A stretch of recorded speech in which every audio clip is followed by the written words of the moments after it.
Chapter 13. I don't know what to say, Mom said on the way home. She and Jenna were taking the carriage while Mommy drove the tractor. Jenna knew that her mother had chosen the slower, somewhat quieter transportation in order to talk this out with Jenna. So far, she had been the only one talking, and so far she hadn't said much before. So far, she hadn't said much more than I don't know what to say.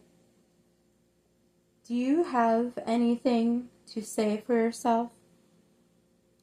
It was the first time she had been asked, and Jenna saw the opportunity to defend herself and her choices. She opened her mouth to do just that, then she closed it again. She wasn't going to explain herself. She was an adult, and if she wanted to learn how to swim, then no one had any say. Not even her mother. Well, I'm a grown woman, Jenna said. I don't have to tell you why I did what I did. That's where you're wrong. I'm your mother, and you do have to answer to me for the things that you do. And I want to know what you were doing out with a boy in a pond, practically. She lowered her voice when she got to the last word, as if there were people around to hear it. Undressed. I've already told you. He was teaching me how to swim. She had already said the words once, but her mother drew back like she had never heard them before. I don't even want to hear you say those words again. Mom shot her a stern look to go with her words.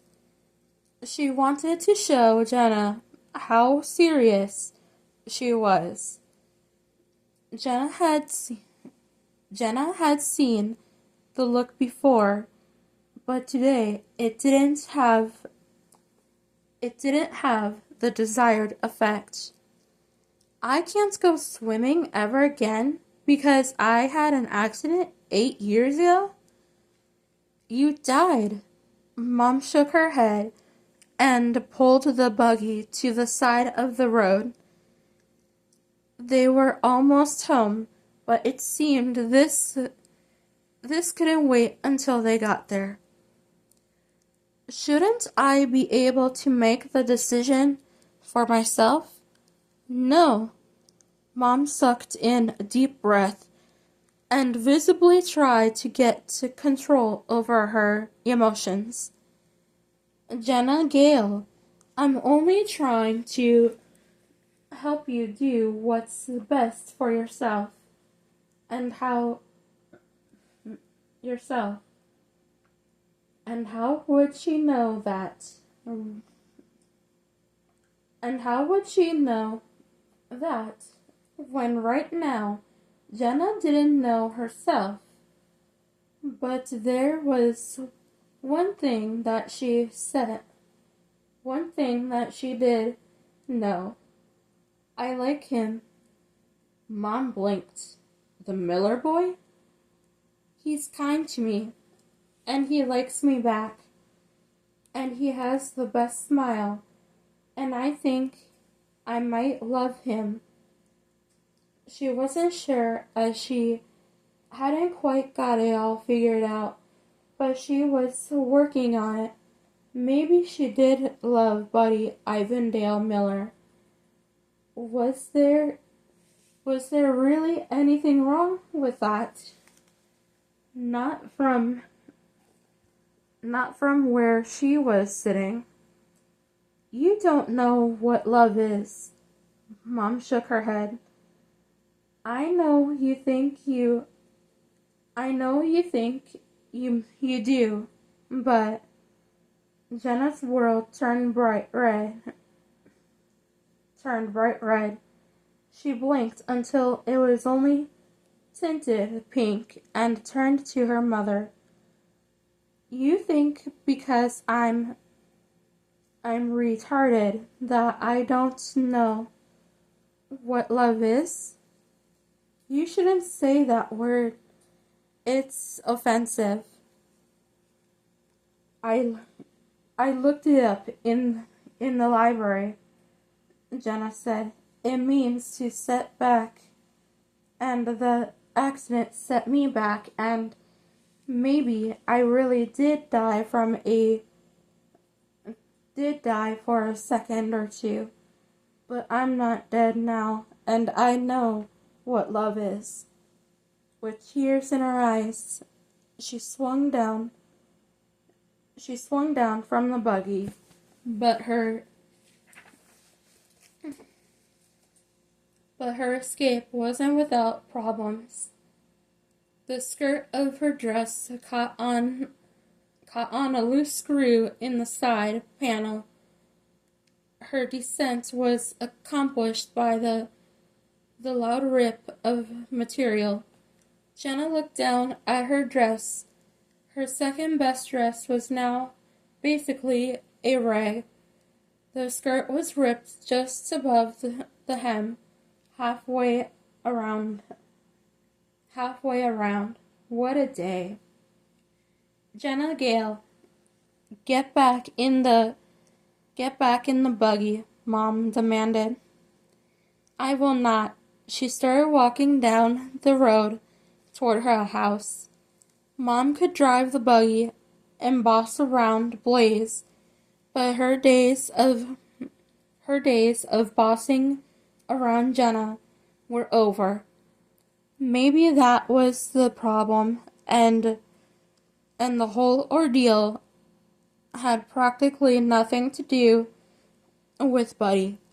He was an innocent bystander pulled into this family drama that her mom wanted to dictate her life and not let Jenna make any decisions of her own. Jenna Gale, Mom called, but Jenna kept walking. Her mother had no choice but to drive slowly and stay behind her, or drive on ahead and trust that Jenna would make it home safely. Her mother slowed the buggy and drove at a snail's pace all the way to the house. The entire time, Mom tried to talk to her, tried to explain, tried to bend Jenna to what she wanted, but Jenna kept her chin up and walked on. Only when the house was in sight did Mom pull ahead of her and down the drive. Jenna allowed her shoulders to slump for just a moment after her mom passed by. Then she straightened her spine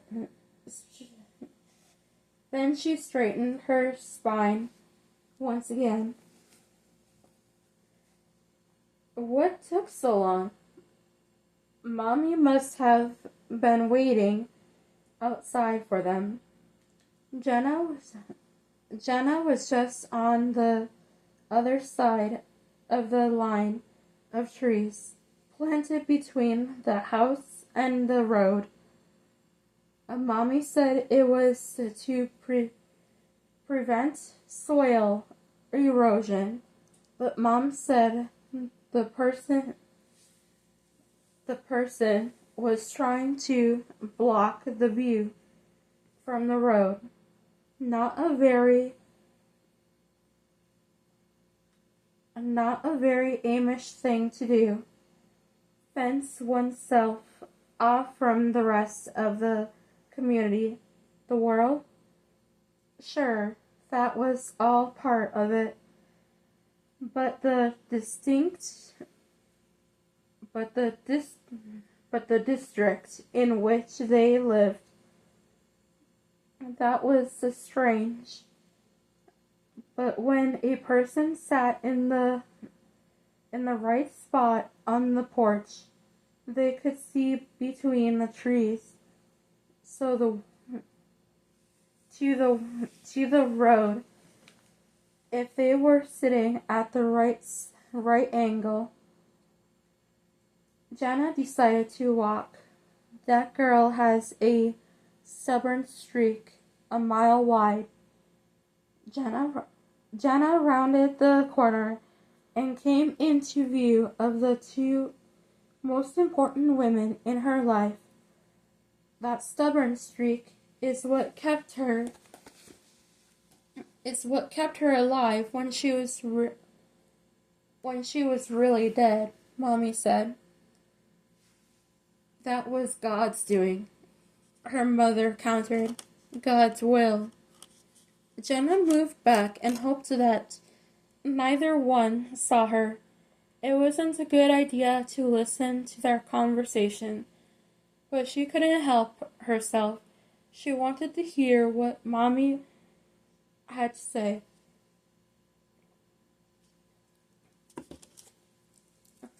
And where do you think this stubborn streak came from? Mommy asked. Are you implying that she inherited that from me?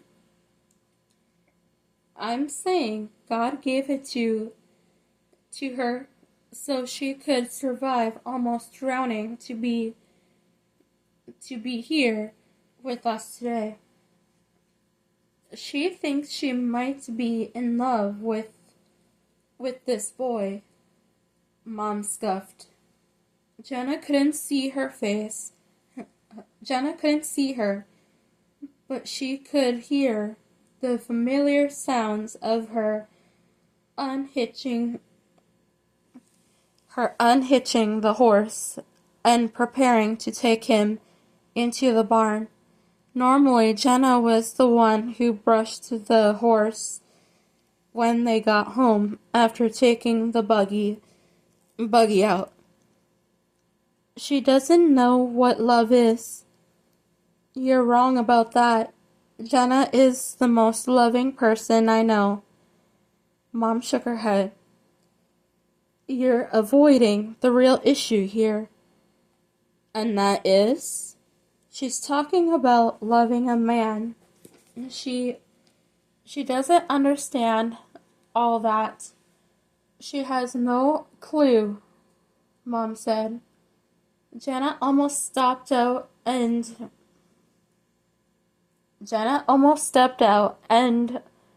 ruined her position to overhear, but she managed to stay in place. Then maybe you should tell her about it, Mommy said. Absolutely not. Jenna wished she could see her mother, see how she was acting, maybe what she was thinking. As it was, she had no idea what her mom was really thinking. She stepped from her hiding spot, a torn dress and all. Tell me about what? She asked. Jenna Gale, sweetheart. You shouldn't concern yourself, Mom said. Mom started. About the about the relationships between a man and woman who are married, Mommy said, on the heels of Mom's non-explanation. Sex? Jenna asked. I know about it. Mom's jaw dropped open. Somehow, Jenna felt empowered. Earlier, she was angry, but now she felt like she might have some control over herself, her life, her dreams. What do you know? Mom asked. I know enough, Jenna said. Perhaps enough to be even more confused. But she didn't, Jenna said. Perhaps enough to be even more confused. But she didn't want her mother to know that. Let her think her precious daughter had been corrupted by the world. Not that she had, but right now she wanted her mother to stew in it for a while. Her mother seemed to melt right there. Tears welled up in her eyes and slid down her cheeks. Jenna's stomach clenched, but she wasn't going to give in. She wasn't sure why it was important for her not to, but it was. Jenna Gale, Mom pleaded, let's talk this out. I don't want to talk it out. You think you know things. You think you're grown up and that you're in love. But there's more to what goes on between a married couple than what you see at church and what you might have learned from books at the library. What if I am in love? What would she do then? And the chances of Jenna actually being in love were great. Buddy was more than she could have ever asked for. He had gotten her over her fear of water. He told her she was pretty, and he never once told her anything was a shame. There's more to it than love. There are bills to pay and kids to raise. Where will you live? What will he do for a job? And maybe I'll get a job.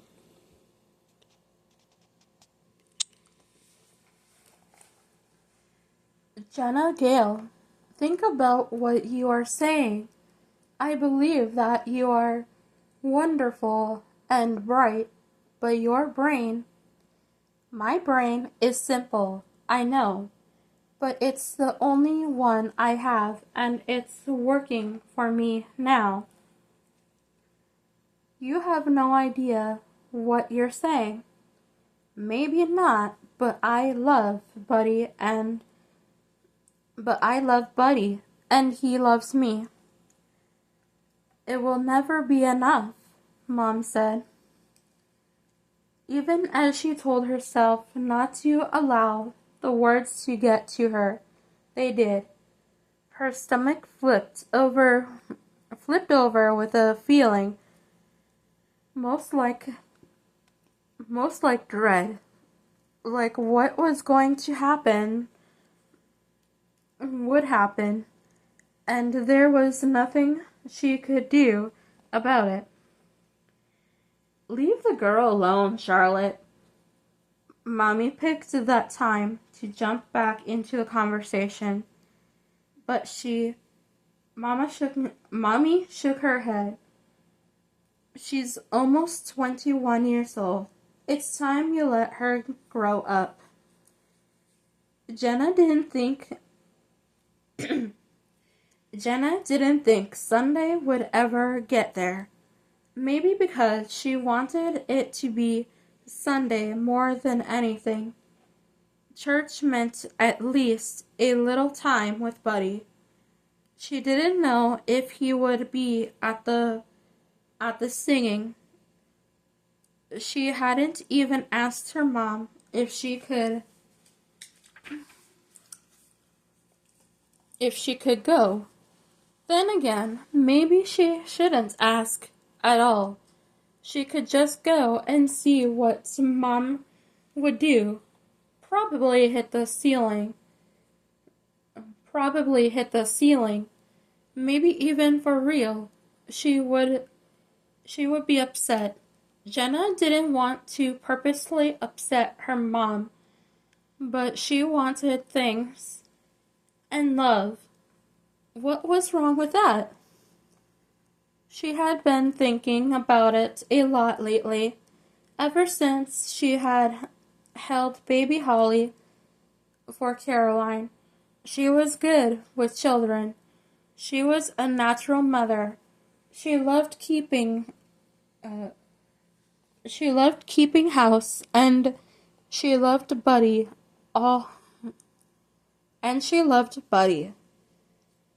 All that seemed to point to marriage. She pulled in her thoughts. She was getting ahead of herself, but she couldn't help dreaming.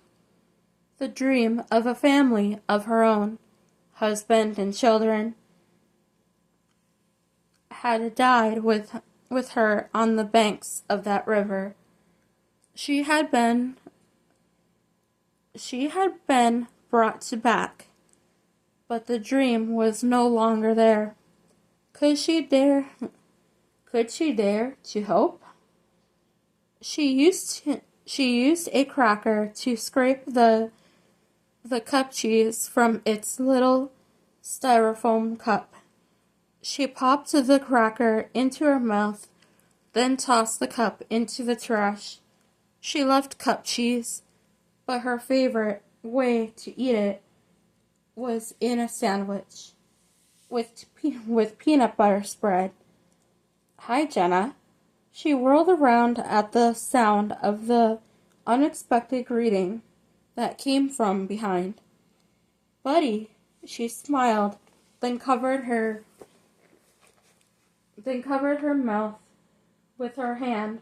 It was still full of cracker and cheese. Sorry, he said. She nodded and did her best to hurry up and swallow the food. One hard swallow and a gulp of water later, she was fine. I was looking for you. I was talking to the guys. He jerked a thumb over his shoulder toward a spot near the barn.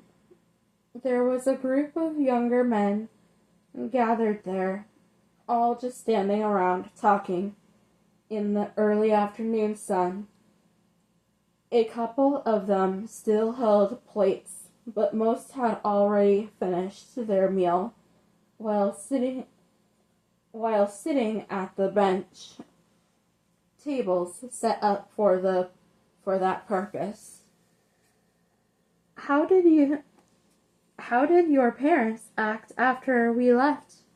Jenna asked. You first. She shook her head. My mom always is the same. I'm not old enough in the brain to handle things, and I don't know what's good for me. Every time it's the same. You? Pretty much just like that. Dad told me that I couldn't support a wife and family. I don't have a job, and we couldn't live there. Wife? The one word sent joy to her heart. and tears to her eyes. You want me to be your wife? He looked at her like she had lost her mind. Of course. Surely you know that. I don't. Well, I do. And you're supposed to say and stop calling me Shirley. It took her a minute to piece the joke together, but she laughed when she did. That's funny. He gave a shrug, which was more or less the shift of one shoulder and a small tilt of his head to that side. It's just something we say, me and my brothers, mostly Jonah. She hadn't spent a lot of time with Jonah, barely any. Truth be told, but he seemed like a good man to her. I wish I could touch you, he quietly said. Hold your hand or something. Maybe a kiss. His voice had a hopeful upturn. Her heart started a wild pounding in her chest. I wish you could too. I have to find a job. He smiled at her, that wonderful bright smile that she could never get enough of. Maybe after that we could talk to the bishop. I'll get a job too, she said. He shook his head. I want to provide for you. No, I mean, that's sweet and all, but we have to show our parents that we can do this. The more money we have, the better we'll be. He couldn't argue with that, but Jenna couldn't tell that he wanted to. Lots of wives' work, she told him. Caroline Fitch and Esther Fitch. Most of the Kaufman girls. He held up his hands in surrender.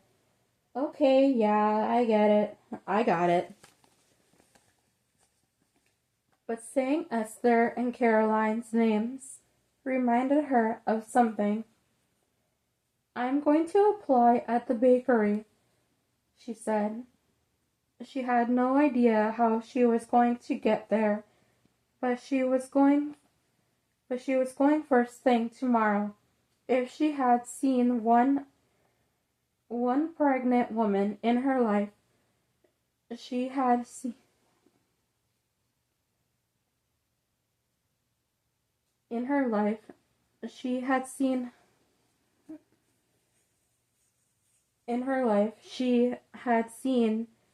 dozens, and Caroline Fitch was pregnant again. Jenna just knew it. And a pregnant bakery co-owner with 3 children meant a part-time job for someone, and she intended that someone to be her. Are you going to the singing tonight? He asked. I was planning on it. Your mom agree? Jenna tossed her head and thrust out her chin. I didn't ask, she said. Nor do I plan on it. I'm almost 21 years old, and I can decide without her whether or not I want to go to a singing. Are you going? Yeah, he said, but I can't take you home.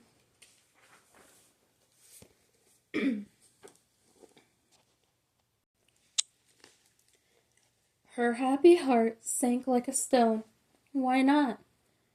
Our parents don't want us to be together.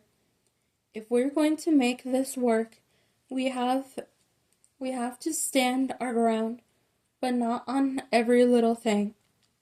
Jonah taught me that, so we let them think that they are running everything, and then bam, we hit them with the news of our jobs and our wedding plans. That's smart. Buddy nodded. Jonah's smart. It was a good plan. Now they just needed to finish. They just needed to find jobs. Buddy moved away from